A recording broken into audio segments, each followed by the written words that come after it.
9 नंबरचं सुपरफूड ते म्हणजे लोणी. लोणी नवनीत ह्या नावाने आयुर्वेदात त्याचं वर्णन केलंय.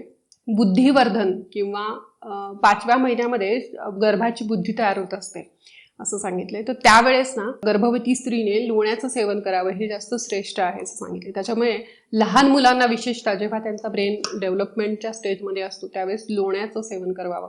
श्रीकृष्णाने पण काय चोरलं बरं? लोणी चोरलं. त्यांनी त्याच्यातनं हेच संदेश दिले. आणि ते कुठल्या वयात चोरलं? लहान वयामध्ये चोरलं. म्हणून लोणी हे लहानपणामध्ये लहान मुलांसाठी अमृत आहे असं समजा.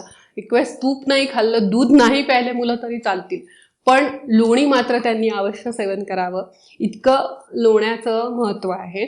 सो लोणी हे पण एक सुपरफूड आहे. म्हणजे गर्भवती स्त्रियांनी म्हणजे प्रेग्नेंट बायकांनी सुद्धा लोण्याचं नियमितपणे सेवन केलं, लोणी आणि साखर, तर त्यांना खूप फायदा होतो. स्किन चांगली होते, बाळाचं तेज वाढतं, बुद्धीचं तेज वाढतं बाळाच्या, त्याची जी ब्रेन डेव्हलपमेंट आहे ती व्यवस्थित होते. कारण मायलिन शीथ जे तयार होतं ना त्याला व्हिटॅमिन B12 लागतं, जे पूर्ण नर्वस सिस्टीमला कोट करतं आणि त्याचं प्रमाण हे लोण्यामध्ये सगळ्यात जास्त आहे.